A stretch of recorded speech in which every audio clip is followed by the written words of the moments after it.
जय राम कृष्ण हरे जय राम कृष्ण हरे जय राम कृष्ण जय राम कृष्ण हरे जय राम कृष्ण हरे जय राम कृष्ण हरे जय राम जय राम कृष्ण हरे जय राम कृष्ण जय राम कृष्ण हरे जय राम याज 60 केला होता अट्टहास याज 60 केला होता अट्टहास याज 60 केला होता अट्टहास याज 60 केला होता अट्टहास रेवटचा दिस गोड भावा रेवटचा दिस गोड भावा रेवटचा दिस गोड भावा याज 60 केला होता अट्टहास याज 60 केला होता अट्टहास 60 केला होता अट्टहास याज 60 केला होता अट्टहास रेवटचा दिस गोड भावा रेवटचा दिस गोड भावा रेवटचा दिस गोड भावा आता निश्चितीने पावलो विसावा आता निश्चितीने पावलो विसावा निश्चितीने पावलो विसावा निश्चितीने पावलो विसावा कलिया धावा कृष्णिया कलिया धावा कृष्णिया कुंडलिया धावा कृष्णिया कवतुक वाटे झाले या विसा कवतुक वाटे झाले या विसा वाटे झाले या विसा कवतुक वाटे झाले या विसा नाम मंगळाचे तेने गुणे नाम मंगळाचे तेने गुणे नाम मंगळाचे तेने गुणे आता निश्चितीने पावलो विसा आता निश्चितीने पावलो विसा निश्चितीने पावलो विसा निश्चितीने पावलो विसा तलिया धावा कृष्णिया तलिया धावा कृष्णिया तलिया धावा कृष्णिया कामनी मुक्ती परनेले नव कामनी मुक्ती परनेले नवरी कामनी मुक्ती परनेले नव कामनी मुक्ती परनेले नवरी आता दिवस चारी खेरी मेरी आता दिवस चारी खेरी मेरी आता दिवस चारी खेरी मेरी तू कामनी मुक्ती परनेले नव कामनी मुक्ती परनेले नवरी कामनी मुक्ती परनेले नव कामनी मुक्ती परनेले नवरी आता दिवस चारी खेरी मेरी आता दिवस चारी खेरी मेरी आता दिवस चारी खेरी मेरी आता निश्चितीने पावलो विसावा आता निश्चितीने पावलो आता निश्चितीने पावलो विसावा आता निश्चितीने पावलो विसावा धावा कृष्णिया कुंडलिया धावा कृष्णिया कुंडलिया धावा कृष्णिया विठोबा रखो माई देवड़ो पार कमाए हरे विठोबा रखो माई देवड़ो पार कमाए विठोबा रखो माई देवड़ो पार हरे हरे विठोबा रखो माई विठोबा रखो माई विठोबा रखो माई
जाति के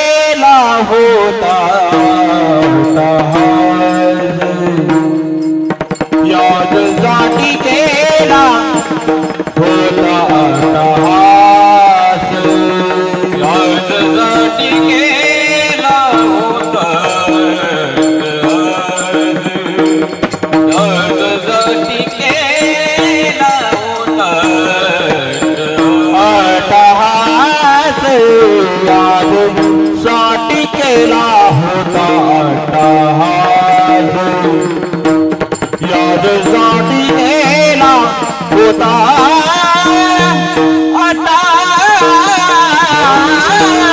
केला होता यादसाठी केला होता शेवटचा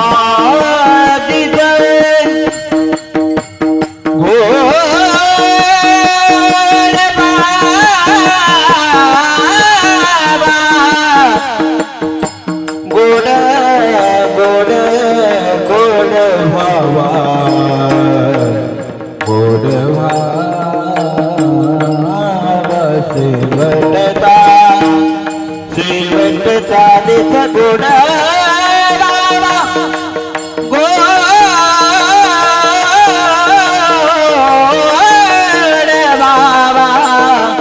शेवटचा दिस गोड भावा आदाने दिलीने पावलो विसावा आता निश्चिंतीने पावलो विसावा शेवटचा दिस गोड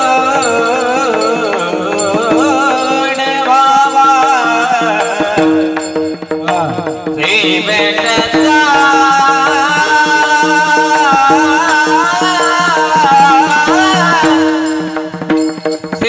शेवटचा दिस गोड भावा शेवटचा दिस गोड भावा नितीने पावलो विसावा नितीने पावलो विसावा तले आधावा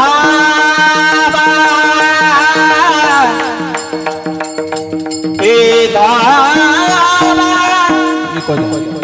हे धावा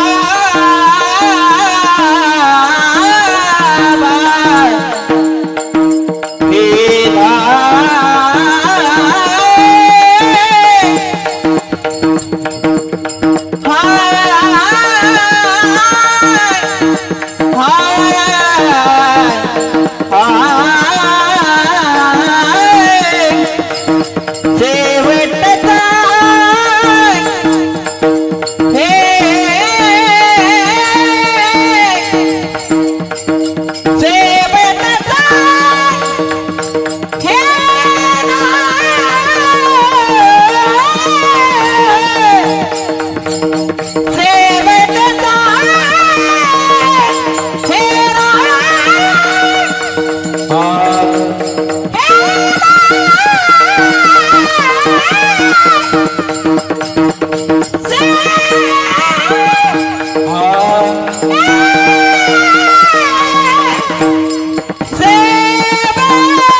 शेवटचा दीप शेवटचा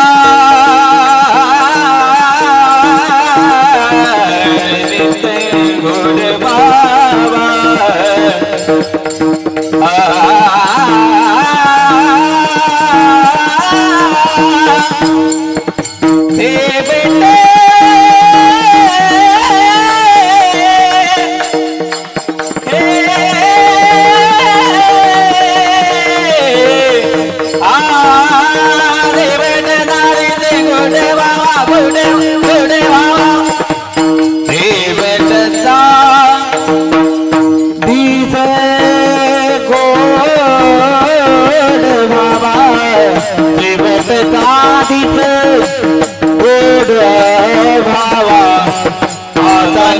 तेरे पावलो विसावा आता निज तेरे पावा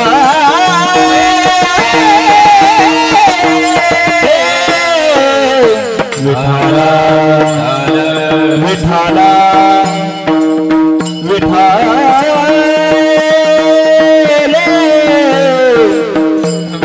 विठाले विठ्ठल विठ्ठल विठ्ठल विठ्ठल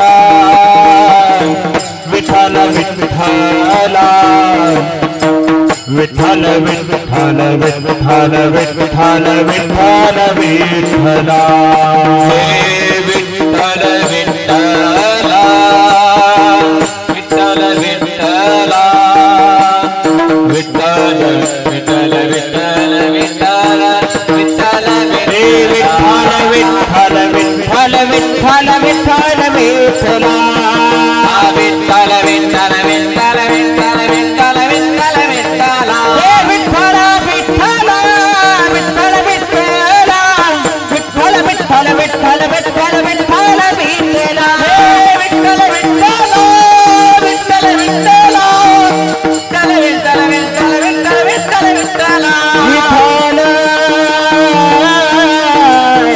पुंडलिक वरदारी विठ्ठल श्री ज्ञानदेव पंढरीनाथ भगवान की जय गौरी ज्ञानेश्वर महाराज की जय जगद्गुरु तुकाराम महाराज की जय विठ्ठल विठ्ठल विठ्ठल विठ्ठल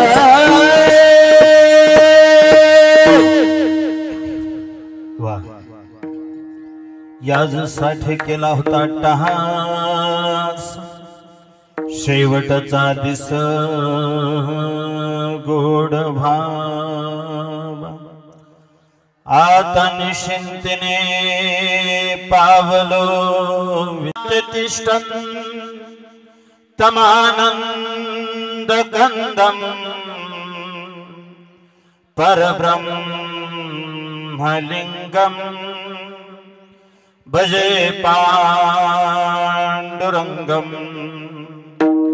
पांडुरंगा करू प्रथम नमन दुसरे चरणा संताच्या त्यांच्या कृपादाने कथेचा विस्तार हो बाबाजी सद्गुरु दास तुका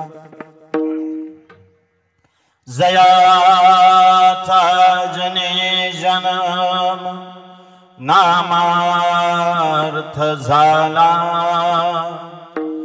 जयाने सदावास नामात केला जयाच्या मुखे सर्वदा नाम कीर्ते नमस्कार त्या ब्रह्म चैतन्य मूर्ती मस्तके पाया परी मस्तके पाया परी या बार करी सैताचा या बार करी सताचा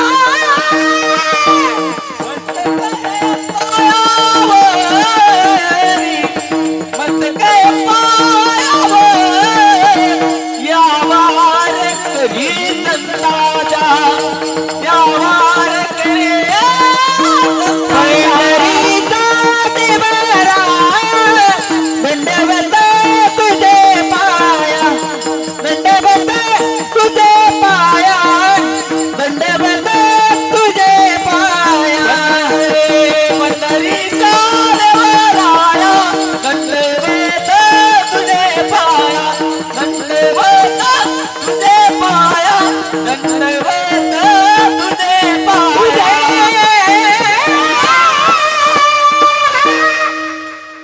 पंढरीच्या देवराया दंडवत तुझे पाया याजसाठी केला होता टहास शेवटचा दिस गोड व्हावा आता निश्चिंतीने पावलं विसावा कुंटलिया धावा तृष्णेच्या तर त्या संताला आपल्या काळात आणून त्याची उंची मोजता येत नसते. ज्ञानोबरायांची उंची मोजायची झाली तर आजच्या काळामध्ये तुम्ही ज्ञानोबरायांची उंची मोजू शकत नाही. थोडा कल्पनाशक्तीला जोर द्यायचा आणि कल्पनाशक्तीला जोर देऊन शक्य झालं तर आपण तो काळ अनुभवायचा ज्या काळामध्ये ज्ञानोबराय जन्माला आले, ज्या काळामध्ये ज्ञानोबरायांनी स्वतःचं सबंध आयुष्य जगलं. बर काय काळ होता एक कमीच ठेवा. बर काय काळ काय होता. ए आजच्या एवढी चांगली परिस्थिती निश्चितच नव्हती दशरथ बुवा. आज काय, आज तुम्ही ज्ञानोबरायांसाठी पाहिजे ते करायला तयार आहे. नरोटे पाहुणे, आत्ता 15 ऑगस्ट झालं बघा, त्या दिवशी गोकुळाष्टमी होती आणि ते बहुतेक जीव थोडा एखाद्याच्या उपकारातून उतराई होता येत नसतं,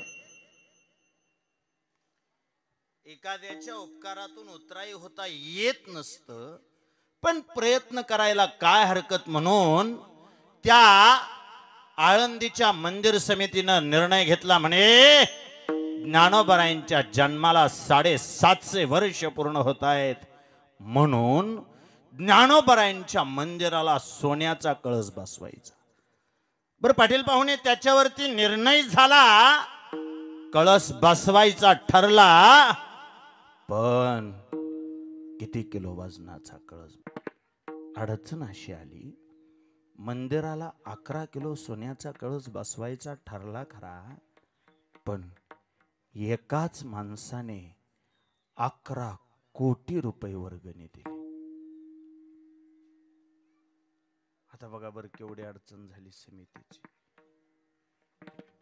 म्हणजे बहुतेक त्याला जेवढं लागणार होतं 11 किलो वजनाला, तेवढे एकच जणांना पैसे देऊन टाकला. 11 कोटी रुपये वर्गणी दिली आणि मग समितीनं निर्णय घेतला, अरे अरे अरे अरे अरे, आता एकाच जणांनी जर सगळंच पैसे दिलं तर मग 11 किलो वजनाचा बसवून काय करायचं. मग त्यापेक्षा पुन्हा निर्णय झाला आणि ज्ञानोबरायांच्या मंदिराला 11 किलोच्या ऐवजी यंदा 25 किलो सोन्याचा कळस बसवला. मला सोपं सांगू द्या, आजही ज्ञानोबरायांची उंची मोजायची झाली तर आम्ही वारकरी मंदिराला लावलेला सोन्याचा कळस बघत नाही. आजही आमच्यासाठी अंगणात असणारं सोन्याचं पिंपळाचं झाड हेच ज्ञानोबरायांच्या उंचीचं प्रतीक आहे. जयाचे द्वारे सोन्याचा पिंपळ, अंगी आईचे बळ. ज्ञानोबरायांनी कृपा केल्यावर म्हणे रेडा बोलतो, आणि थोडं स्वच्छ जर तुम्ही प्रत्यक्षात रेडा बोललेला बघितला नसेल तर आमच्यासारखे वेडे रेडे बोलतात, ही सुद्धा ज्ञानोबरायांचीच कृपा आहे. ऐका, ज्ञान म्हटलं की ज्ञानोबराय.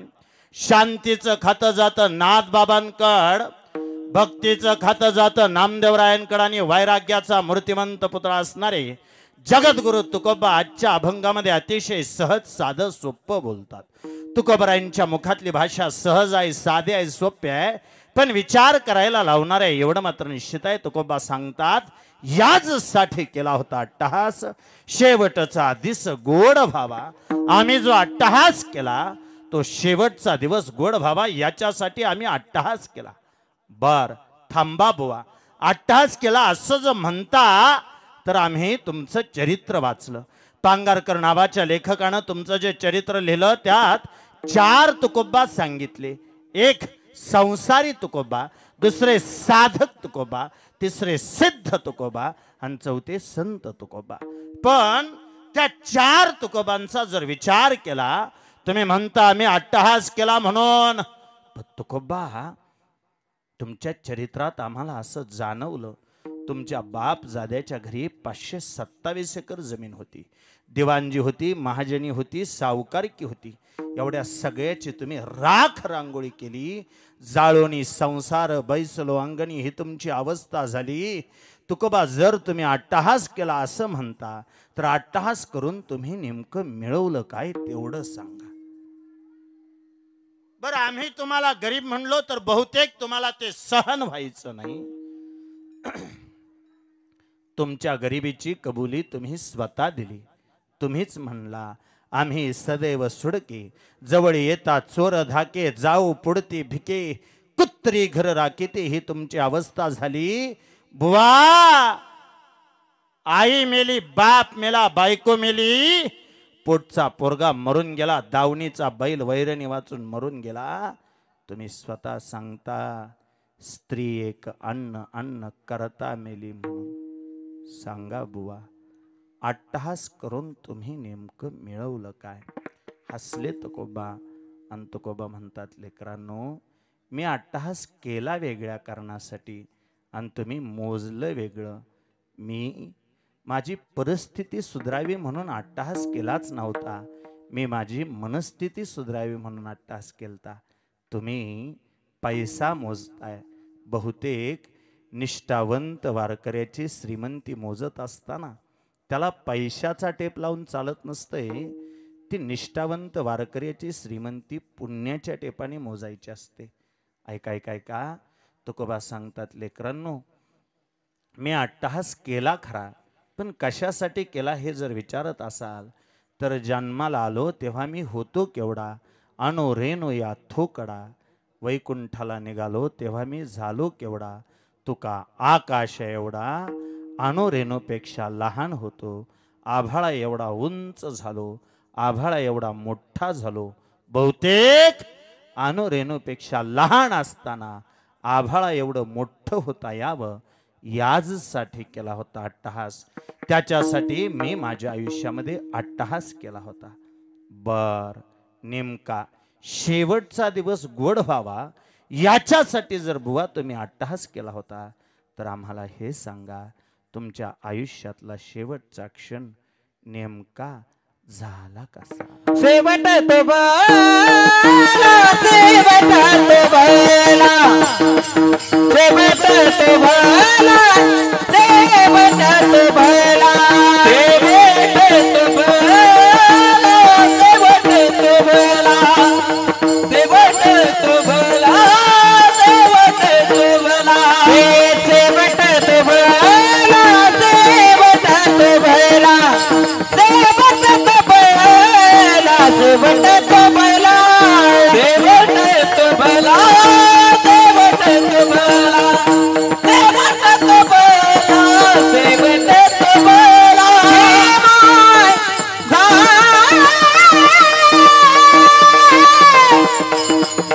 बाबू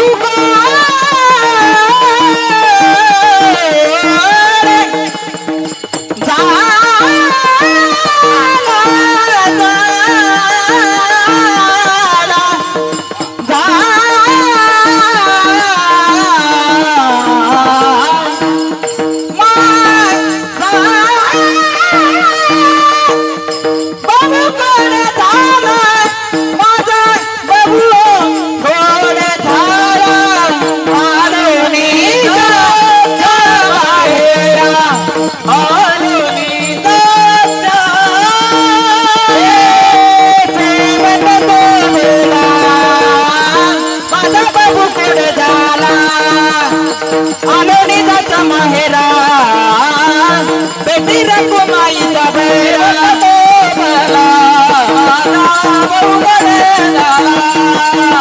आदरणीचा माहेरा बेटी रखमाईचा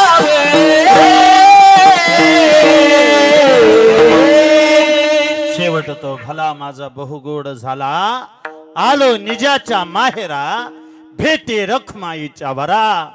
आणि त्या रखमाईच्या वराची मला भेट व्हावी याचसाठी केला होता अट्टहास. बुवा, हे सगळं मान्य. आता नेमकं काय? तुकोबा सांगतात, आता काही नाही. आता निश्चिंतीने पावलो विसावा, खुंटली धावा तृष्णेची आ. आता सगळी तृष्णा संपली, तहान संपली, कृतकृत्य झालो, इच्छा केली ते पावलो. बर, सगळ्या इच्छा संपल्या म्हणता खरं, पण सगळ्या इच्छा संपाव्यात याच्यासाठी तुम्ही नेमकं काय केलं? तुकोबा सांगतात, त्याच्यासाठी आम्ही कौतुक वाटावं असं जगलो. हो का? तुकोबा, कौतुक वाटावं असा प्रयत्न तर आम्हीही केला. अहो, गावातल्या सगळ्या कार्यक्रमाला उपस्थित राहिलो, मैतीच्या कार्यक्रमाला उपस्थित राहिलो. एखाद्याच्या मैतीला नाही जाता आलं तर सावडायला मात्र नक्की गेलो. कुणाचं लग्न चुकवलं नाही, कुणाचा आनंदाचा सोहळा चुकवला नाही. गावातल्या प्रत्येक कार्यक्रमाला उपस्थित राहिलो. यात्रेला वर्गणी दिली, गावच्या पारायणाला वर्गणी दिली. आम्हाला सुद्धा वाटत होतं लोकांनी आपलं कौतुक करावं, पण का कुणास ठाऊक तुकोबा खूप चांगलं वागलं तरी माणसं आम्ही समोर आहे तोपर्यंत कौतुक करतायत आणि आम्ही नसलो की का कुणास ठाऊक, पण नाव ठेवताय तो तुकोबा हसले. सांगतात लेकरांनो, तुम्ही केलेले प्रयत्न वेगळे आहेत आणि आम्ही केलेले प्रयत्न वेगळे आहेत. तुम्ही गावाने कौतुक करावं याच्यासाठी प्रयत्न करताय, आम्ही आमच्या देवानं कौतुक करावं याच्यासाठी प्रयत्न करतोय. आम्हाला नेमकं कौतुक वाटलं कशाचं? कौतुक वाटे झाले या वेचाचे, नाम मंगळाचे तिने गुणे. बर बुवा, ते कौतुक वाटलं वगैरे हे ते सगळं ऐकायला बरं वाटतं. फक्त हे सांगा, ज्या मुक्तीसाठी तुम्ही आम्ही सगळेजण भक्ती करतो ती मुक्ती तुम्हाला मिळाली का? तुकोबा सांगतात मुक्ती का? मुक्ती नाही मिळाली. कसं काय नाही मिळाली? मुळात झालं असं, आम्ही पंढरपूरच्या देवाच्या समोर जाऊन उभा राहिलो.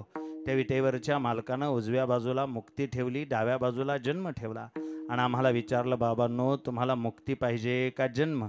आम्ही त्या देवाला सांगितलं, देवा तुझ्या मुक्तीची आम्हाला अजिबात गरज नाही.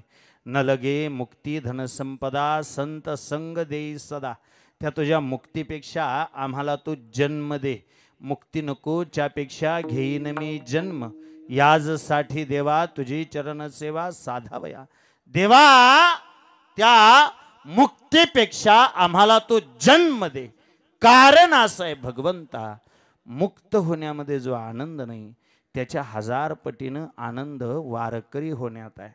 मुक्त होण्यात जो आनंद नाही त्याच्या 1000 पटीनं आनंद तुझ्या नावानं गळ्यामध्ये माळ घालण्यात आहे, तुझ्या वाटेवरती वारी करण्यात आहे. देवा मुक्त होण्यापेक्षा वारकरी होणं ही गोष्ट आम्हासाठी आनंददायी वाटते. फक्त एक आहे, आम्ही वारकरी व्हावं म्हणून आम्हाला जन्म दे, पण देताना नेहमी हरिदासाचे घरी. मग जुबजवा जन्मांतरी म्हणसी काही मागा हेच देगा पांडुरंगा. त्या देवाला आम्ही कधी मुक्ती मागितली नाही. आणि एक आहे, आमच्या काळ्या देवाचा नियम असा आहे, आमचा काळा देव मागणाराला देत नाही आणि नको म्हणणाराला दिल्याशिवाय राहत नाही. तुकोबा सांगतात, आम्ही मुक्ती नको म्हणलो होतो, पण तरीही त्याने ती आमच्या पदरात घातली. नको म्हणणाराला हट्ट करून देतो आणि पाहिजे पाहिजे म्हणणाराला अजिबात देत नाही. त्या देवाचं नाव आहे पंढरीश पांडुरंग परमात्मा.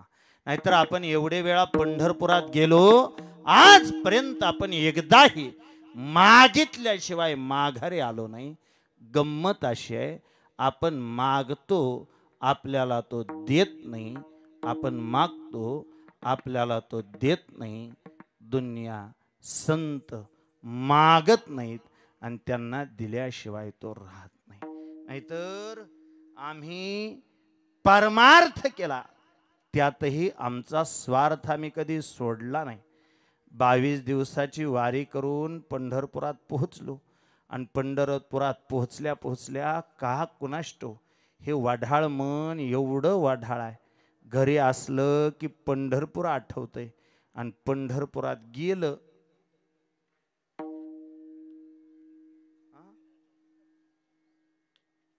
हे घरी असलं की वाटतं पंढरपूरला जावं आणि पंढरपुरात गेलं की पहिल्यांदा आठवतंय घरी गेलं पाहिजे. खरं तर यंदाची 22 दिवसाची वारी आम्ही पूर्ण केली. पंढरपुरात पोहोचलो. जुन्या जाणत्या माणसांना म्हणलं, कधी माघारी जायचं? ते म्हणे, अरे काल्याचं कीर्तन झाल्याशिवाय पंढरपुरातनं माघारी जाता येत नसते. पण मन एवढं भयंकर.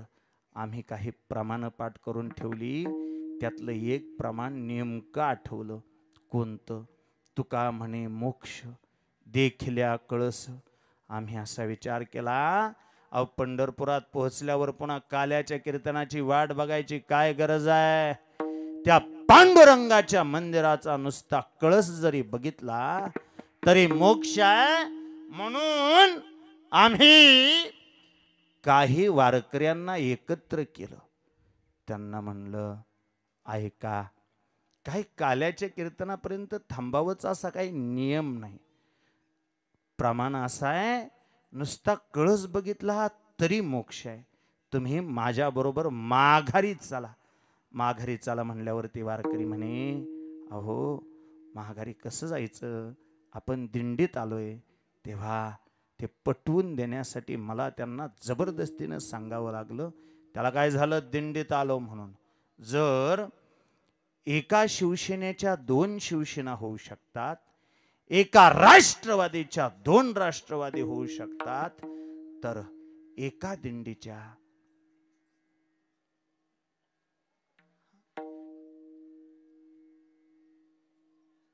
एका दिंडीच्या 2 दिंड्या करायला काय हरकत आहे?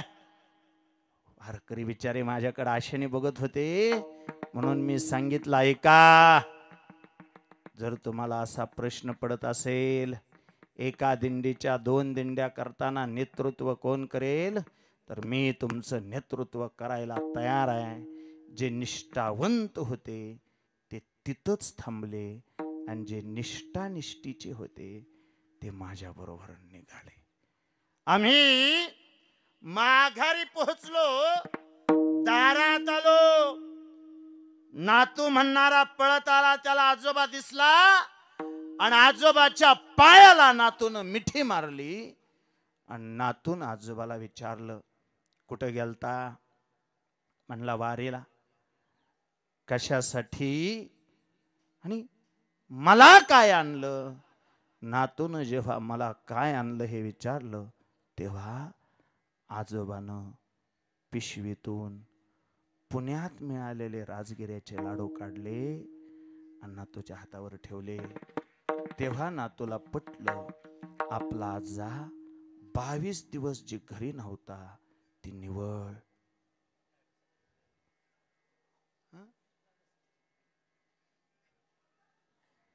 ऐका, माझ्या काळ्या देवाचा नियम असा आहे, माझा काळा देव मागणाराला देत नाही, नको म्हणणाराला दिल्याशिवाय राहत नाही.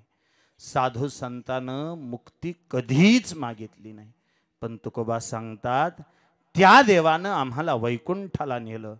ती मुक्ती आमची दासी झाली, ती मुक्ती आमची नवरी झाली, ती मुक्ती आमची बायको झाली. तुका म्हणे मुक्ती परनिली नवरी, आता दिवस चारी खेळी मेळी. त्या मुक्ती बरोबर आमचा विवाह लागावा याच्यासाठी आम्ही काय केलं? आम्ही कौतुक वाटावा असं जगलो. कौतुक वाटे झाले अवेचाचे, नाम मंगळाचे तेने गुणे. आता काही राहिलं नाही. आता निश्चिंतीने पावलं विसावा, खुंटलिया धावा तृष्णेची आणि सगळ्या तृष्णा संपाव्यात. याचसाठी केला होता अट्टहास, शेवटचा दिस गोड व्हावा काहीसा या अर्थाचा. 4 चरणाचा अतिशय गोड, अतिशय समर्पक, आजच्या सेवेला साजेसा असणारा अभंग. विठ्ठल विठ्ठल थोरले. आबांच्या परिवाराच्या बाबतीत विचार करता, सोनूबाई नावाची पत्नी आहे, 2 मुलं. आदरणीय शिवरामजी, आदरणीय जयरामजी. आबांनाही 2 मुली, एकीच नाव अहिल्या, एकीच नाव सुवर्णा. अतिशय शांत स्वभाव. मला त्या प्रसाद पाहुण्यांनी सांगताना माहिती अशी दिली, म्हणे आबा कुणालाच आरे तुरे बोलवत नव्हते, कुणालाच नाही. अगदी पोटच्या पोराला जरी हाक मारायची झाली तरी आहो जाऊ हाक मारायचे. सगळ्यांशी प्रेमानं वागलेले व्यक्तिमत्व सगळ्यांशी आदरानं वागलेलं व्यक्तिमत्व, प्रचंड कष्ट आणि बहुतेक त्या कष्टाच्या जोरावर उभा केलेला हा प्रपंच. लक्षात बुवा, भगवंताने थोडी आयुष्याच्या शेवटच्या काळात एक परीक्षा बघितली. कोणती परीक्षा बघितली? आयुष्याच्या अंतकाळी नजर गेली, दृष्टी कमी झाली.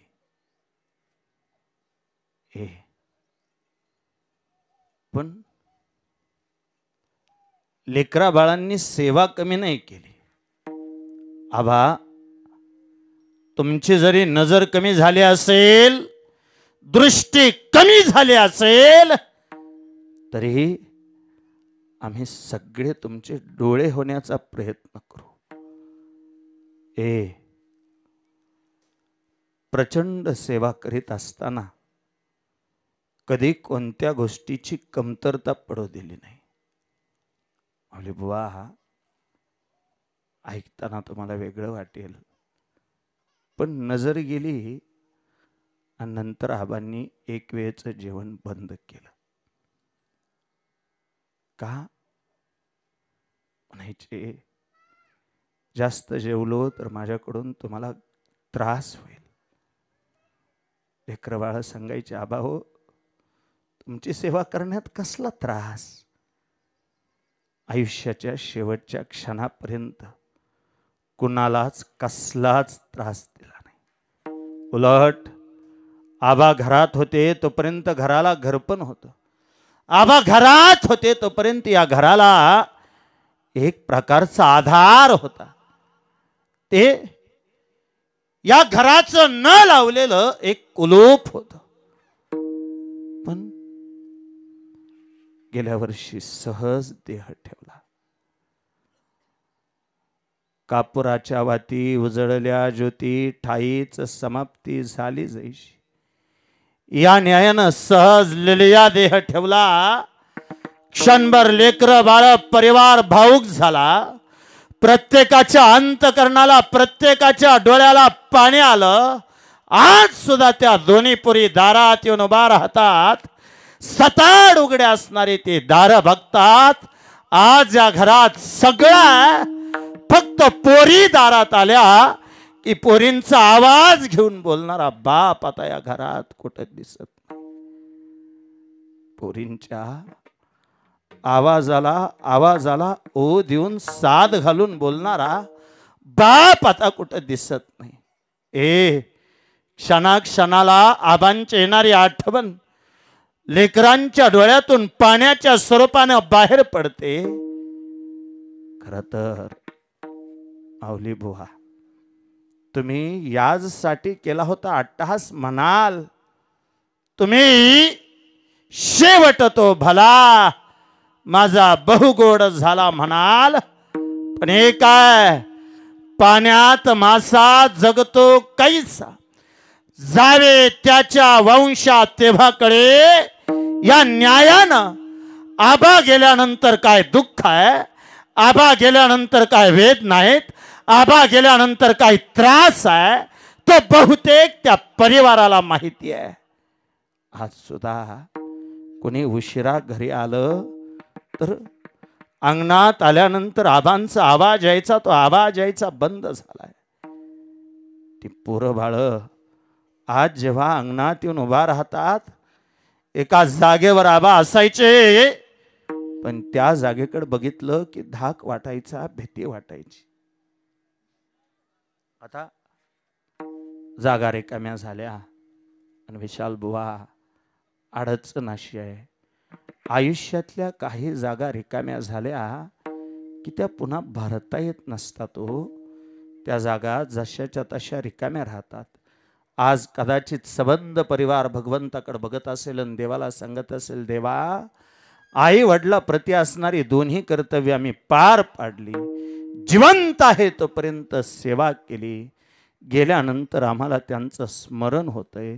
सेवा आणि स्मरण ह्या दोन्ही गोष्टी आम्ही करू खरं, पण अजून काही दिवस आमचा बाप आमच्याजवळ पाहिजे होता.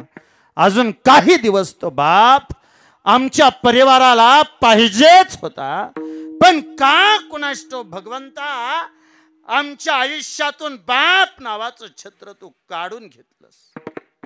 माऊली बुवा, दशरथ बुवा, खर तर बाप नावाच्या विषयाला जास्त वेळ द्यावा अशी माझी अजिबात इच्छा नव्हती. मला अभंगाच्या दृष्टीनं बरंच बोलायचं होतं, पण विशाल बुवा कधी कधी प्रश्न असा पडतो, जर आज कीर्तनात बाप नाही सांगितला तर या बापाबद्दल बोलल कोण? कोण मोकळं नाही. ज्यानं त्यानं आपल्या पुरतं जगायला सुरुवात केली, अशा वेळेला तो बाप समाजाच्या समोर मांडला जावा. तो मांडत असताना बी चित्रपटातली रचलेली गाणी म्हणण्यापेक्षा प्रसंग तुकोबांच्या आयुष्यातलाच आहे. तुकोबरा एक दिवशी एकांतात बसलेले असताना समोर गंगाधर पंत मवाळ बसले. हे कोण गंगाधर पंत मवाळ? तुकोबांनी अभंग सांगायचे आणि तुकोबांनी सांगितलेले अभंग लिहायची जबाबदारी दोघांवर आली होती. एक होते संताजी महाराज जगनाडे आणि दुसरे होते गंगाधर पंत मवाळ. एक दिवशी गंगाधर पंत मवाळ तुकोबांच्या समोर बसले, तुकोबांच्या पायाला हात लावला आणि गंगाधर पंतांनी विनंती केली, बुवा एक प्रश्न विचारायचा होता. विचारा. बुवा, त्या गाथेची निर्मिती करीत असताना तुम्ही सगळ्या प्रश्नांना स्पर्श केला. आम्ही गातेत देव वाचला, आम्ही गातेत संत वाचले, आम्ही गातेत आई वाचली, पण का हो तुकोबाराय तो बाप लिहावा असं तुम्हाला कधी वाटलंच नाही वे? म्हणजे बाप नावाच्या जातीचं लेकरांच्या आयुष्यात काहीच योगदान नसतं का? अहो, ज्यानं त्यानं आईचं गोडवं गायलं, पण का कुणास ठाऊक लेकरांसाठी झटणारा, लेकरांसाठी राबणारा, हाडाची काड रक्ताचं पाणी करणारा बाप, तो बाप मात्र आजपर्यंत सगळ्यांपासून अनभिज्ञ राहिला. तुकोबा तो बाप पोरांसाठी काही करत नाही वे? विचार करतात तुकोबा. खरंच की सगळं लिहून झालं, पण बाप मात्र लिहायचाच राहिला. बरं, ठरवलं लिहायचं तर लिहायचा कुठपासून? प्रभू रामचंद्र वनवासाला गेल्यानंतर राम राम म्हणून मरून गेलेला राजा दशरथ लिहावा का? भगवान गोपाल कृष्णाला डोक्यावर घेऊन पूर आलेल्या नदीमध्ये घुसलेला तो वासुदेव समाजाच्या समोर मांडावा? दशरथ बुवा, कोणता बाप समाजाच्या समोर मांडाल तुम्ही? गंगाखेडच्या जनीला घेऊन पंढरपुरात आला आणि जनीला सोडून जाताना धाय मुकलून रडलेला जनीचा बाप सांगाल का? पैठणच्या धर्मसभेसमोर एक बाप उभा राहिला होता. ज्या बापानं पैठणच्या धर्मसभेकडे बघितलं आणि धर्मसभेला सांगितलं, मला तुम्ही वाटेल तो त्रास द्या, पण माझ्या लेकरा बाळांना शुद्धीपत्र मिळावं एवढी माझी प्रामाणिक भावना आहे. तेव्हा पैठणच्या धर्मसभेनं एका बापाकडे बघितलं आणि त्याला सांगावं, संन्याशाच्या कार्ट्यांना शुद्धीपत्र, हे हे हे अशी कुठं धर्मात अवस्था नाही, अशी कुठं धर्मात व्यवस्था नाही हो. विठ्ठल पंत, तुमच्या लेकरांना शुद्धीपत्र मिळावं असं जर तुम्हाला वाटत असेल तर तुम्हाला प्रायश्चित्त घ्यावं लागेल. कोणतं प्रायश्चित्त? विठ्ठल पंत, तुमच्या लेकरा बाळांसाठी तुम्हाला एक प्रायश्चित्त घ्यावं लागेल. त्याचं नाव आहे देहांत प्रायश्चित्त. देहांत प्रायश्चित्ताचा कागद विठ्ठल विठ्ठलपंत कुलकर्णींनी स्वतःच्या हातात घेतला. एक बाप निघाला शांत विचार करत. काळजाला प्रश्न निवृत्तीरायांबद्दल नाही पडला, काळजाला प्रश्न ज्ञानोबरायांबद्दल नाही पडला, सोपान काकांबद्दल नाही पडला, पण अंतकरणाला पाझर फुटला तो पोरीसाठी. आणि विशाल बुवा, आजपर्यंत तुम्ही 1000 वेळा माझ्या मुखातून ऐकला असेल, आज पुन्हा एकदा ऐकून जा. पोरगा म्हटलं की आईचा लाडका आहे आणि पोरगी म्हटलं की बापाचीच लाडकी. म्हणजे आदरणीय आबांचं आयुष्य बघितलं तरी सुद्धा पोरांना जेवढा जीव लावायचे त्याच्यापेक्षा जास्त जीव दोन्ही पोरींना लावायचे. पोरी आल्या म्हणजे मन भरून जायचं. दिवाळीच्या सणाला दोन्ही पोरींनी 2 बाजूने धरायचं आणि आबाला आंघोळ घालायची. उठणं लावून आंघोळ केली की दृष्टीहीन झालेल्या त्या डोळ्यातून सुद्धा क्षणभर पाणी यायचं. विठ्ठलपंत कुलकर्णी नावाचा तो बाप, पोरीसाठी डोळ्याला पाणी आलं. बहुतेक विठ्ठलपंत कुलकर्णींच्या डोळ्यात आलेल्या पाण्याची जगद्गुरु तुकोबांनी शाई केली. आणि समाजाला न कळालेला बाप समाजाच्या समोर यावा, समाजाच्या लक्षात नसलेला बाप समाजाच्या समोर यावा, म्हणून तुकोबारायासारख्या महान संतानं बापासाठी एक अभंगच लिहून. बाप करी जोडी लेकराची मोडी, बाप करी जोडी लेकराची मोडी, बाप करी जोडी लेकराची मोडी, बाप करी जोडी लेकराची मोडी, बाप करी जोडी लेकराची मोडी, बाप करी जोडी लेकराची मोडी, बाप करी जोडी लेकराची मोडी, बाप करी जोडी लेकराची मोडी. आपुली कुरबंडी वाळवा, आपुली कुरबंडी बाळगोन हो, आपुली कुरबंडी वाळगोन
एकाएकी केला मेरा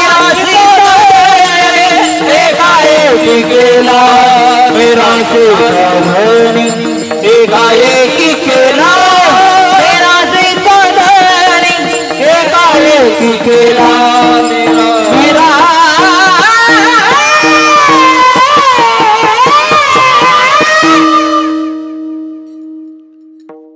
बाप करी जोडी लेकरांची ओढी आपली कुरवंडी वाळवणी एकाएकी केला मिरासीचा धनी कडिये वागवणी भार खांदी. हे सगळं खरं आहे पण एक काय गड्या मरण नावाची जी गोष्ट आहे त्या मरणाला ना आई कळते मरणाला ना बाप कळतो. त्याने आजपर्यंत कधीच कोणता पक्षपात केला नाही. अजून एक वाक्य बोलतो. मरण हे या भूतलावरच निर्विवाद सत्य आहे. निर्विवाद ज्याच्याबद्दल कसलीच शंका नाही त्याला निर्विवाद म्हणायचं. ऐका मरावं लागणार आहे ह्याच्याबद्दल घेतलं जाऊ शकतं. तसं मृत्यू हे निर्विवाद सत्य आहे. ते मान्य होतं लगेच मान्य होतं. आता ते आज मला तुम्हाला तो आमका मेला तमका मेला यादी मांडून तुमच्या पुढे मला विषय मांडायचा नाही.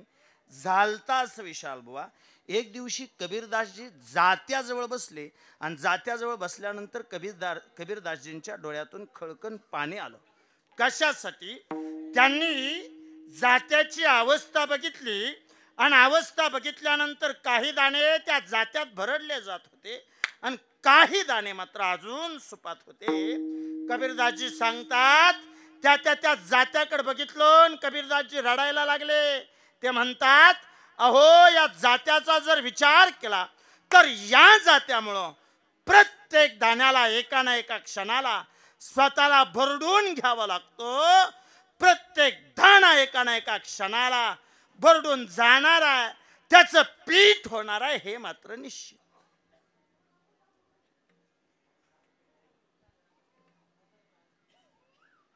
त्यांची ती अवस्था बघून शेजारी उभा असणारे रामानंदजी हसले. लहान लेकरू असताना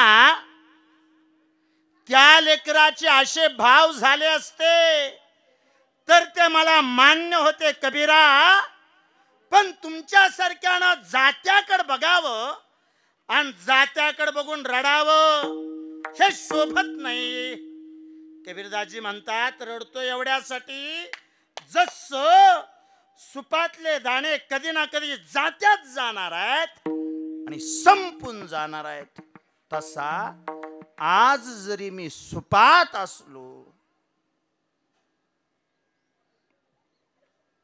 तरी कधी ना कधी मी काळरूपी जात्यात जाणार आहे आणि मीही संपून जाणार आहे या गोष्टीची मला जाणीव झाली. विशाल बुवा मन असं कधी कधी संदिग्धावस्थेत जात, नाराज होत, निराश होत आणि निराश झालेल्या मनाला आधार देण्यासाठी ज्यांची आपल्याला गरज असते त्यांना संत म्हणा.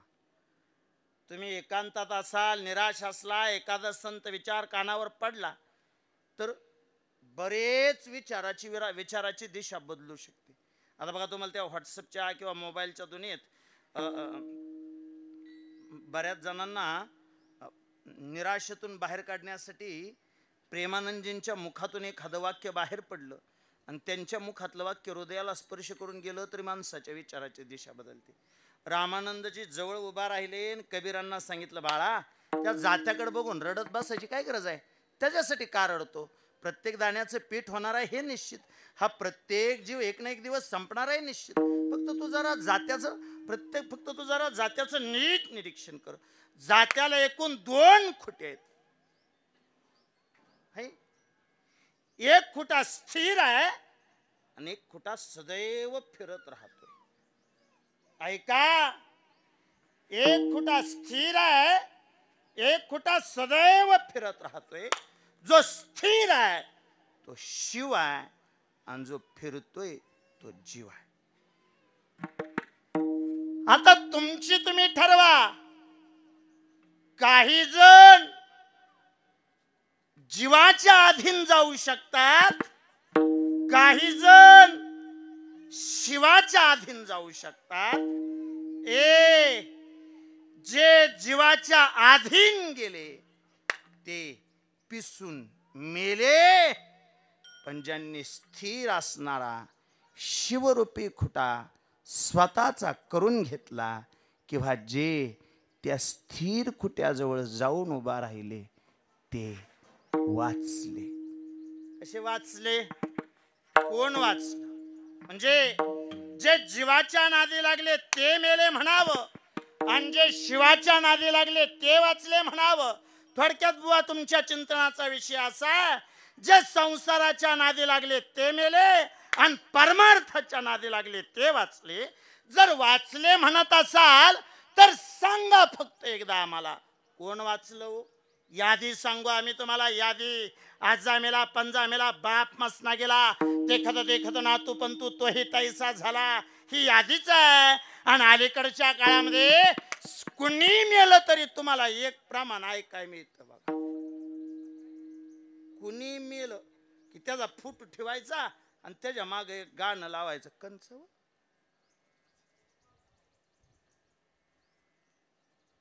त्यात कोण कोण मेलंय त्याच वर्णन आहे. गेले दिगंबर ईश्वर विभूती, गेले दिगंबर ईश्वर विभूती, राहिला त्या कीर्ती जगा माझी, जगा माझी राहिला त्या कीर्ती जगा माझी. गेले दिगंबर ईश्वर विभूती, गेले दिगंबर ईश्वर विभूती, राहिल्या त्या कीर्ती जगा माझी, जगा माझी, राहिल्या त्या कीर्ती जगा. गेले दिगंबर ईश्वर विभूती, राहिल्या त्या कीर्ती जगा माझी. गेले दिगंबर ईश्वर विभूती, राहिल्या त्या कीर्ती जगा माझी. गेले दिगंबर ईश्वर विभूती, गेले दिगंबर ईश्वर विभूती, राहिला त्या कीर्ती जगा माझी, जगा माझी, राहिला त्या कीर्ती जगा माझी.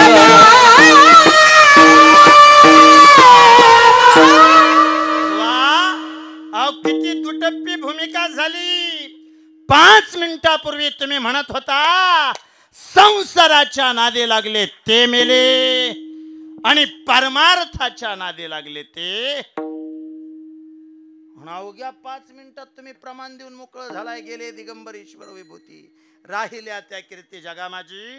सोप्पं आहे का? सोपं शांत. अहो, परमार्थाच्या नादी लागणारे जगले असं जर म्हणत असाल तर ज्यांच्या नावावरून तुमचा हा सगळा वारकरी संप्रदाय चालतो ते गुरुनाम गुरु जोग महाराज वयाच्या 50व्या वर्षी गेले.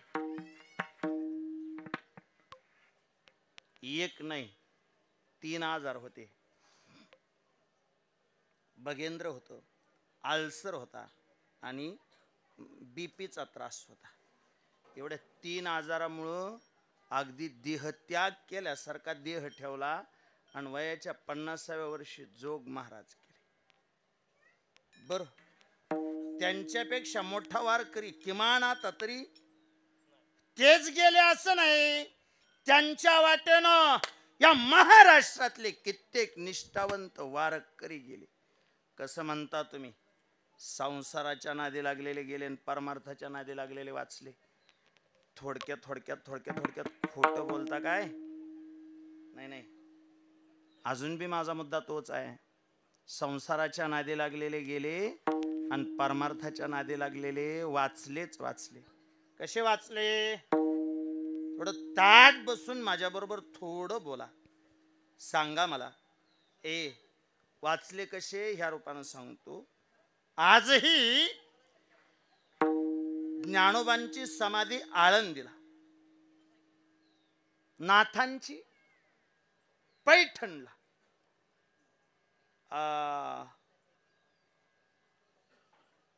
संत नरहरी महाराजांची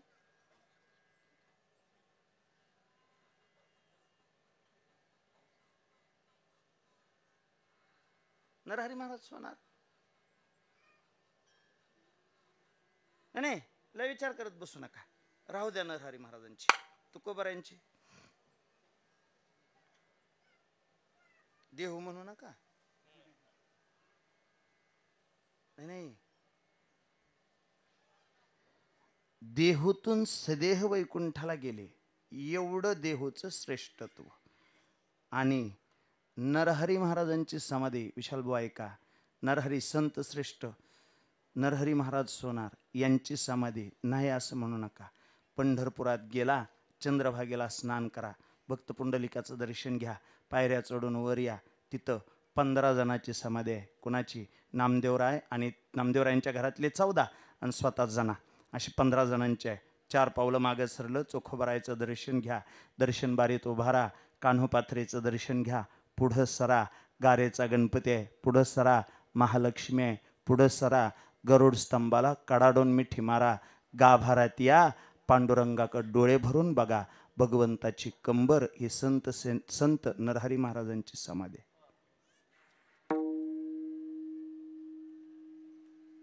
त्याच्यापेक्षा दुसरी त्यांची जगाच्या पाठीवर कुठं समाधी नाही. का? नामदेवराय सांगतात, मी स्वतः त्यावेळी जवळ होतो, माझ्या देखत नरहरी सोनार आणि वनमाळी एकमेकामध्ये अंतर्धान पावलं. म्हणजे प्रत्येकच जण गेलं, हा जो आपला हट्ट आहे, प्रत्येकाचा शेवट झाला, हा जो आपला हट्ट आहे, याला साधू संतांनी छेद दिला. जर छेद देता आला नसता तर तुकोबा म्हणले नसते, मरण माझे मरून गेले, मज केले अमर. छेद देता आला नसता तर तुकोबा म्हणले नसते, न लगे मरावे आईसा ठाव दिला देवे. आणि त्यापेक्षा अगदी सोप्या भाषेत सांगतो, मला जास्त विषय किचकट करायचं नाही आणि माझी बुद्धी तुमच्या पुढे आणून तुम्हाला सगळ्याला संभ्रमात पाडायचं नाही. काही माणसं मेली आणि मेल्यावर मेली त्या दिवशी गेली. काय म्हणतो मी? काही माणसं मेली त्या दिवशी गेली, काही माणसं देहानं मेली पण चंद्र सूर्य असेपर्यंत जिवंतच राहील. त्यांच्या अस्तित्वाला डाग नाही, त्यांच्या अस्तित्वाला धोका नाही. तुम्ही सगळे पुढे बसलाय, थोडं माझ्या बरोबर कुणीतरी एक जणाने बोला, सध्याच्या पंतप्रधानांचं नाव काय? हानोरटे पाहुणे, मोदी साहेब. मोदी साहेबांच्या अगोदर हा पाहुणे डॉक्टर मनमोहन सिंग, त्यांच्या अगोदर मनमोहन सिंगच्या अगोदर, त्यांच्या अगोदर. आता म्हणा बुवा, तुम्हाला काय उत्तर मला सांगायचेत, तुम्ही मी किती म्हणलो तरी त्यांच्या अगोदर असं म्हणत राहणार आहे. म्हणजे जास्त काळ नाही, मी सांगतो. मोदी साहेबांची 15, मनमोहन सिंगांची 10, 15 आणि 10 25 वर्ष सोडली, 25 वर्षापूर्वीची अटल बिहारी आपल्याला सांगता आली, त्याच्या अगोदरचा जर प्रश्न विचारला तर आपण थांबतोय, त्याच्या अगोदर आपण थांबतोय. माझा मुद्दा एवढाच आहे पाहुणे. उलट मला काय सांगायचं आहे समजून घ्या. 140 कोटी लोकसंख्येचा आपला देश आपल्याला 30 वर्षापूर्वीचा देशाचा मालक, देशाचा सर्व सत्ताधीश लक्षात राहत नाही. 30 वर्षापूर्वीचा पंतप्रधान विसरला जाऊ शकतो, पण 750 वर्षानंतर सुद्धा ज्ञानोबराय तुमच्या आमच्या लक्षात राहतात. हे ज्ञानोबरायांचं अमरत्वच आहे. अशीच जिवंत राहतात माणसं. नाहीतर आज आबा गेले, त्या घटनेला वर्ष पूर्ण झालं. त्या परिवारानं एवढा मोठा घाट घातलाय. आबा ज्या क्षणाला गेले त्या क्षणाला संपला असं नाही करता येत आपल्याला. आपण हिंदू धर्म संस्कृतीत राहणारी माणसं गडदे पाहुणे थोडा आहे का? आपल्या संस्कृतीनं काही नियम घालून दिले. ज्या क्षणाला अंत्यसंस्कार झाला, अंत्यसंस्कारानंतर सलग 3 दिवस 3 विधी, तिसऱ्या दिवशी रक्षा विसर्जन म्हणजे सावडायचा विधी, त्यानंतर 9 दिवस 9 विधी सांगितलेत. आता आपण थोडंसं व्यस्त झालो, त्याच्यामुळे आपल्याला प्रत्येक दिवसाचा विधी करता येत नाही. 9 दिवस 9 विधी, 10व्या दिवशी 10वा. कितव्या दिवशी 10वा? कितव्या दिवशी? बहुतेक आम्ही आता मोडीत काढले 10व्या दिवशी 10वा. आम्ही जरा बिझी झालोय, आमच्याकडे जरा वेळ कमी आहे, त्याच्यामुळे आम्ही आता 3ऱ्या दिवशी 10वा घ्यायला लागलो. नाही तर शास्त्र जे सांगतं तुमच्या पुढे मानतो. 9 दिवस 9 शास्त्र सांगितली, 10व्या दिवशी 10वा. त्यात बी ऐका अजून पुढं. त्याच्यानंतर जर समजा संसारिक मेला असेल तर 13वा, जर समजा ब्रह्मचारी मेला असेल तर 14वा, वानप्रस्थी मेला असेल तर 15वा, साधू संत गेला असेल तर 16वा. त्यानंतर प्रत्येक महिन्याला एक श्राद्ध, मासिक श्राद्ध प्रत्येक महिन्याला. पाहुणा जेवायला घालायचंय कशासाठी? काही नाही, त्या निमित्तानं आपल्याला गेलेल्या माणसाची आठवण यावी, एवढी एक शुद्ध भावना आहे. बहुतेक तुम्ही ह्या 4 जणांपैकी कोणाला तरी एखादा विचारा, आपल्याकडे बघा ते वस्तू पदार्थ पाळायची एक पद्धत आहे का तुमच्याकडे? पाळला जातो एक पदार्थ. आणि बऱ्याचदा चहा पाळला जातो. का म्हण पाळायचा? काही नाही, आम्ही सगळ्यांनी त्याला अंधश्रद्धेचं नाव दिलंय आणि अंधश्रद्धा म्हणून आम्ही त्याच्याकडे लय बारकाईनं बघतच नाही. आम्ही बऱ्याच गोष्टीमध्ये आम्हाला जिथं काही तारतम्य नाही लागलं की आम्ही त्याला अंधश्रद्धा म्हणतो. आता बघा, हा पितृ पंधरवडा संपला, पितृ पंधरवडा संपला, पण पितृ पंधरवड्यामध्ये व्हॉट्सअप नावाच्या ग्रंथात तुम्हाला बरेच मेसेज वाचायला मिळतात. हिथं पित्रांना जेवायला घातलं काय तिथं मिळत असतं काय तवा? थोडं 4 बुकं शिकली म्हणजे माणसं शहाणी होतात? नाही, नुसती शिकली की माणसं शहाणी नाहीत, अतिशहाणी होतात. शिकलेली माणसं सुशिक्षित होतात, शिकलेली माणसं सुसंस्कारित होतात. नुसतं पुस्तक धरून शिकत राहिली की माणसं शहाणी नाहीत, अतिशहाणी होतात. मग अतिशहाणी झालेली माणसं माघारी फिरून वळवून आपल्याच कुठंतरी रूढी परंपरेला अंधश्रद्धेचं नाव. आता ती दहशतवादी वस्तू पाळायची काय निमित्त होतं? त्याचं काही निमित्त नसायचं. त्या पाठीमागे शुद्ध भाव असायचा. कोणता? ती वस्तू पाळली. समजा तुम्ही पाहुण्या रावळ्याच्यात गेला आणि पाहुण्या रावळ्याने तुम्हाला सांगितलं, म्हणले कब्बर चहा घेता का? त्या निमित्तानं तुम्ही काय सांगता? नको. का बरं? पाळलाय. ते विचारतील तुम्हाला कशासाठी पाळलाय, तेव्हा तुम्ही सांगता आम्ही आमच्या आबांसाठी चहा पाळलाय. काही क्षण का होईना त्या निमित्तानं तुम्हाला तुमच्या वडिलांची आठवण यावी, स्मरण व्हावं, हा त्याच्या पाठीमागचा शुद्ध भाव होता. पाहुणा जेवायला घालायचा हाच शुद्ध भाव आहे. माणसं गेल्यावर सोडून द्यायचं एवढी संकुचित आपली परंपरा नाही गड्या. पण लक्षात ठेवा, पाठीमागल्या माणसांना ज्यावेळी आपलं स्मरण व्हावं त्यावेळी त्यांच्या मनात शुद्ध भाव तयार व्हावा, सात्विक भाव तयार व्हावा, चांगली भावना निर्माण व्हावी, ही आपली प्रत्येकाची नैतिक जबाबदारी आहे. याला लांब बोलण्यापेक्षा जगताना चांगलंच जगावं आणि मरताना सुद्धा चांगलंच मरावं, ही तुमची माझी प्रत्येकाची जबाबदारी. चांगलं हो, नाही तर 51 दिवस वाट बघत होता. कोणीतरी म्हणे उत्तरायणाची वाट बघत होता. नाही नव्हता. उत्तरायणाची तो वाट बघत नव्हता.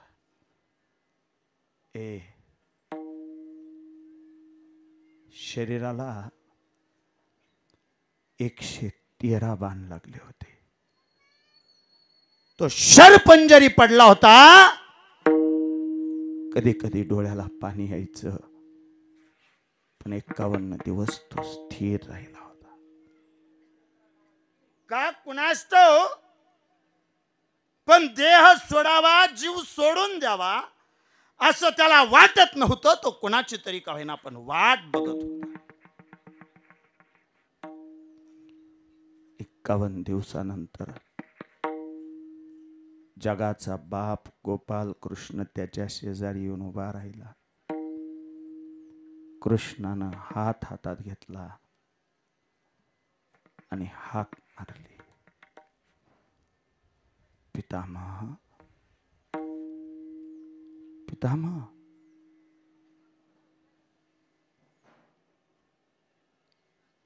एवढे डोळे उघडले. कोण? म्हणे मी कृष्ण. आला, ये, वाट बघत होतो देवा तुझी. पण का कुणास ठाऊक कृष्णा, तू वेळ घेतला रे. तुला काही गोष्टीचा जाब विचारायचा होता.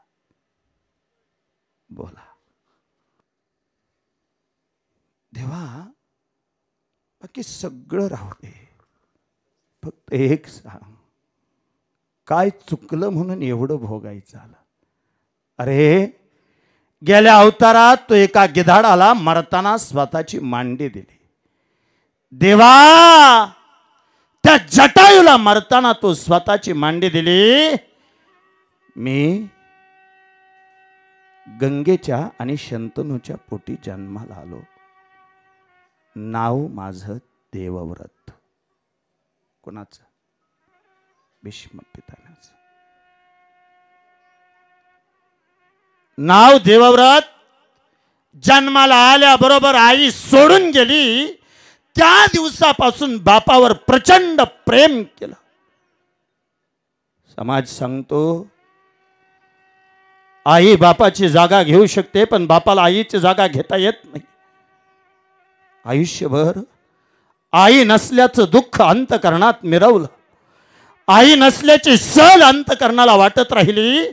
पण जेवढं प्रेम आईवर करता येईल तेवढं प्रेम मी माझ्या बापावर केलं. सांग कृष्णा, चुकलं काय?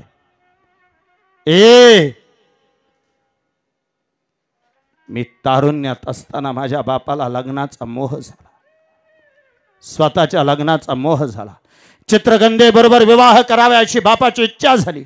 मी स्वतः चित्रगंधेच्या बापाजवळ गेलो, हात जोडले आणि विनंती केली, माझ्या वडिलांबरोबर तुमच्या मुलीचा विवाह लावून द्या. पण त्यांनी सांगितलं, वार्धक्य आलेल्या तुझ्या बापाला माझी मुलगी देऊ कसा? पण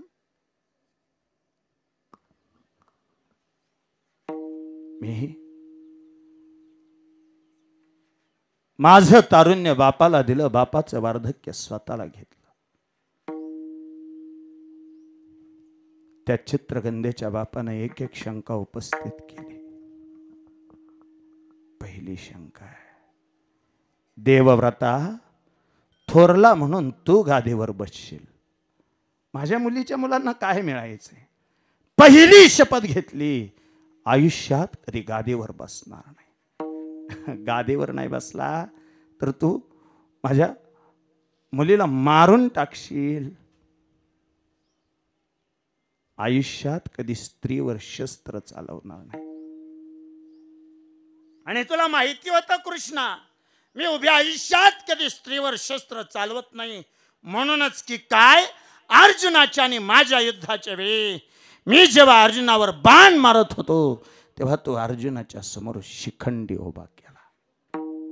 शिखंडी नपुसंक होता, अर्धी स्त्री अर्धा पुरुष होता. आणि मी स्त्रीवर वार करत नाही, त्यामुळे मला शिखंडीवर बाण चालवता आला नाही. शिखंडीच्या आडून अर्जुनाने माझ्यावर बाण मारले आणि मला घाया करून टाकलं. सांग कृष्णा, चुकलं काय? उभ्या आयुष्यात गादीवर विराजमान झालो नाही, उभ्या आयुष्यात स्त्रीवर कधी शस्त्र चालवलं नाही, पण त्यावेळी चित्रगंधेचा बाप म्हणत होता तू लग्न करशील, तुझी मुलं गादीवर बसतील, तेव्हा तिसरी शपथ घेतली होती, उभ्या आयुष्यात कधी लग्न करणार नाही. या 3 प्रतिज्ञा घेतल्या म्हणून मला भीष्म म्हणतात. देवा, या 3 प्रतिज्ञेशी कधी प्रतारणा केली नाही, पण तरी सुद्धा मी मोजलं देवा, माझ्या शरीराला 113 बाण लागले. सांग कृष्णा, काय चूक झाली, त्यामुळं हे सगळं भोगायचं आलं. हसला देव. पितामह, काय चुकलं याचा जर हिशोब विचारत असाल तर सांगा. ह्या जन्मीचं सांगू का पाठीमागल्या? आणि असं कर, थोडं थोडं पण दोन्ही जन्मीचं सांग. नेमकं काय चुकलं याची आम्हाला जाणीव व्हावी. आणि पाठीमागल्या जन्माचा जर विचार केला तर पाठीमागल्या जन्मी तुम्ही राजपुत्र होता, घोड्यावर बसून निघाला होता. तुमच्याकडे 3 गोष्टी होत्या, सत्ता, संपत्ती आणि तारुण्य. बहुतेक या 3 गोष्टी एकत्र आल्या की नदीला पूर येतो. अहंकार नावाचा पूर आला की मग का कुणाष्टो, पण माणसाला स्वतःच्या अस्तित्वाची जाणीव राहत नाही. या 3 गोष्टी तुमच्याकडे होत्या. तुम्ही घोड्यावर बसून निघाला होता, रस्त्याच्या कडेला तुम्हाला एक सरडा दिसला, तुमची त्या सरड्याशी नजर झाली. तुम्ही त्या सरड्याकडे बघितलं, पण सरड्याने तुमच्याकडे बघून सुद्धा मान हलवली नाही.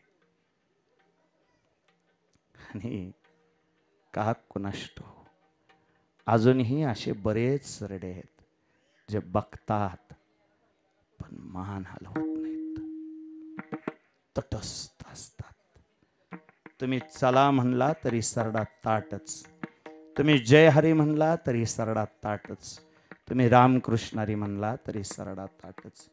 पितामह, त्या सरड्याला तुम्ही बाणाच्या टोकावर उचलला, तो धनुष्याला लावला आणि सरडा फेकून दिला.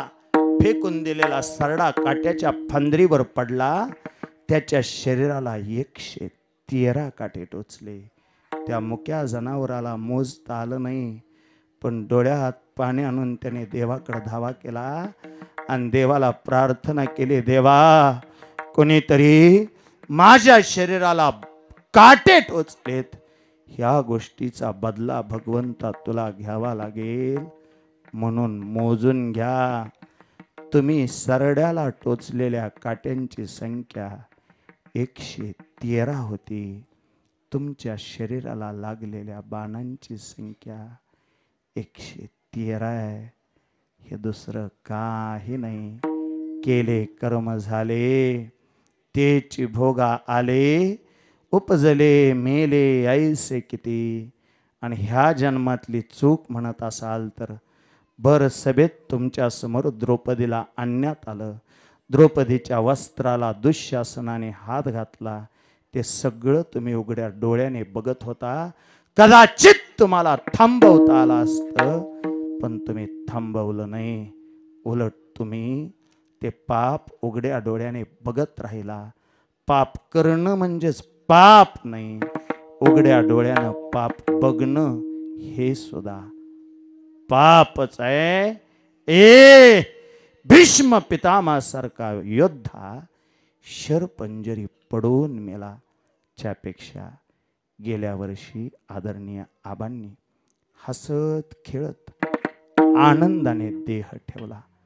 लेकर बाळ बाजूला असताना परिवारातल्या सगळ्या माणसांच्या देखत शांतपणे एखादा झाकलेला दिवा जसा न कळत विझून जातो, अगदी तसं आबांनी देह ठेवला. शेवटच्या क्षणाला लेकरं हळहळली, तळमळली. लेकरांच्या डोळ्याला पाणी आलं, पण आबांनी समजूत काढत असताना सांगावं, बाळांनो रडू नका, खूप सेवा केली तुम्ही, या उपरे तुम्हाला अजून त्रास द्यावा असं मला अजिबात वाटत नाही, तुम्हाला माझा त्रास व्हावा असं मला अजिबात वाटत नाही. उलट देवाने जर समजा पुढचा जन्म माणसाचाच दिला तर देवाला मी सांगेन, देवा पुढचा जन्म जर माणसाचा दिला तर ह्याच लेकरांचं बाप होण्याचं भाग्य तू माझ्या पदरी घाल. डोळे गेल्यानंतर सुद्धा ह्या पोरांनी माझी केलेली सेवा, माझ्या सुना बाळांनी माझी केलेली सेवा, माझ्या पोरी बाळांनी माझी केलेली सेवा ही मी कधीच विसरू शकत नाही. ती विसरावी असं मला कधीच वाटत नाही. लेकरांनो प्रेमाने राहा, आनंदाने राहा, कष्टाचं ते खा. मी सुद्धा आयुष्यभर ह्या चांगल्या वाटेनंच चाललो. चांगल्या वाटेनं चालताना तुम्हाला खूप कमी गर्दी सापडेल, कारण सध्या चांगल्या वाटेला खूप कमी लोक चालतात. वाईट वाटेवर प्रचंड गर्दी जमायला लागली. चांगल्या वाटेनं चला, चांगलं जगा. आज माझ्याकडं बघून तुमच्या डोळ्याला पाणी येतं, रडू नका. उलट मी आयुष्यभर जे चांगला वागलो, जो अट्टहास केला, तो निवळ एवढ्यासाठीच, यादसाठी केला होता अट्टहास, यादसाठी केला होता अट्टहास, यादसाठी केला होता अट्टहास, यादसाठी केला होता अट्टहास, यादसाठी केला होता अट्टहास, यादसाठी केला होता अट्टहास, यादसाठी केला होता अट्टहास, यादसाठी केला अट्टहास. शेवटचा दिस कोण भावा, शेवटचा दिस कोण बाबा, शेवटचा दिस कोण भावा, शेवटचा दिस कोण बाबा, शेवटचा दिस कोण बाबा, शेवटचा दिस कोण बाबा, शेवटचा दिस कोण बाबा, शेवटचा दिस कोण बाबा. हाताने सिंधीने बाबाला विसावा, हाताने सिंधीने बाबाला विसावा, हाताने सिंधीने बाबाला विसावा, हाताने सिंधीने बाबाला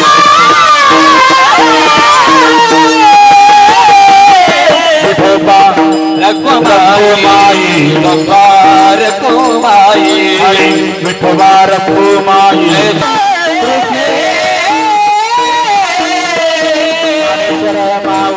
ज्ञानराज माऊली, धनेश्वर माऊली, ज्ञानराज माऊली, तुकाराम तुकाराम तुकाराम तुकाराम.